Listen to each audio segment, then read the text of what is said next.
Oke,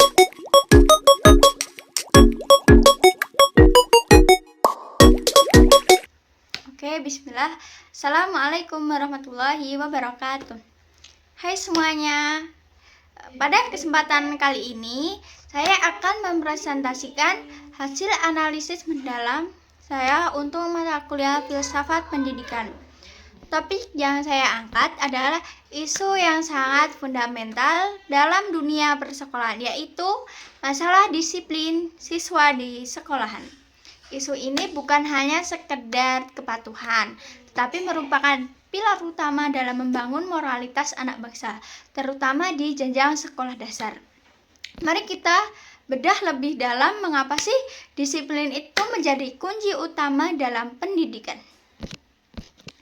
Mengapa kita harus membicarakan disiplin?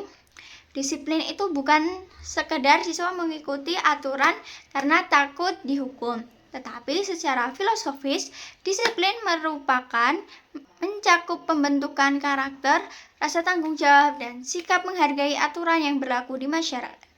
Mengapa? Ini sangat mendesak di tingkat sekolah dasar. Karena masa sekolah dasar itu adalah fondasi utama dalam membentuk kepribadian seseorang. Kebiasaan yang kita tanamkan saat ini akan terbawa hingga mereka dewasa nanti. Sebaliknya, jika sejak kecil anak tidak dibiasakan disiplin, maka akan muncul perilaku menyimpang yang menghambat proses belajar serta perkembangan sosial mereka di masa depan. Kita tidak hanya ingin melahirkan siswa yang pintar secara akademik, tetapi juga ingin melahirkan siswa yang memiliki integritas tinggi. Namun, kenyataannya permasalahan disiplin itu masih sering dijumpai setiap harinya. Kami mengamati beberapa fenomena nyata, yaitu mulai dari siswa yang sering terlambat sampai tidak mengerjakan tugas rumahnya maupun tugas-tugas di sekolahannya.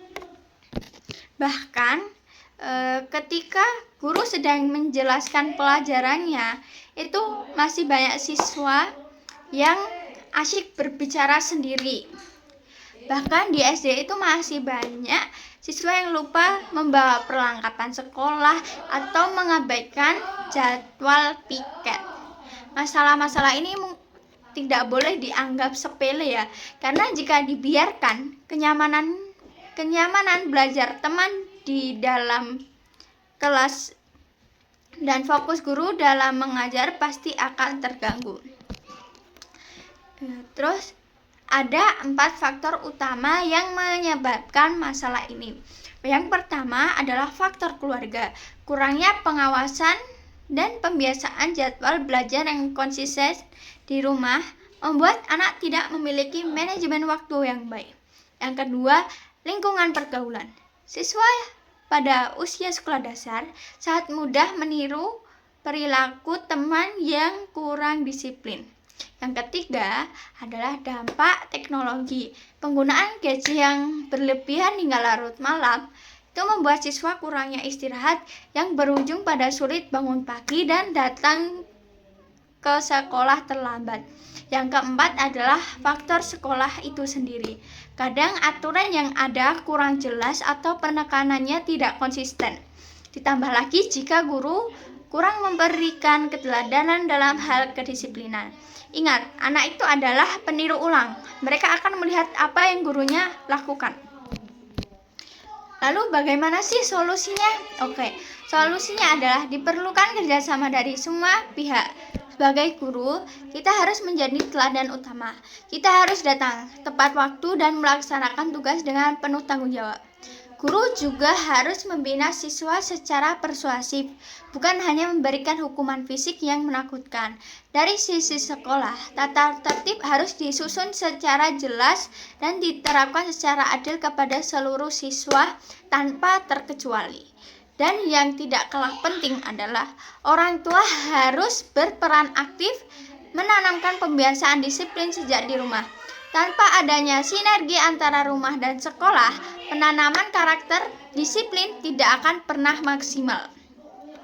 Oke, sebagai penutup dan refleksi bagi saya, sebagai calon pendidik, disiplin adalah bagian yang tidak terpisahkan dari tujuan pendidikan nasional.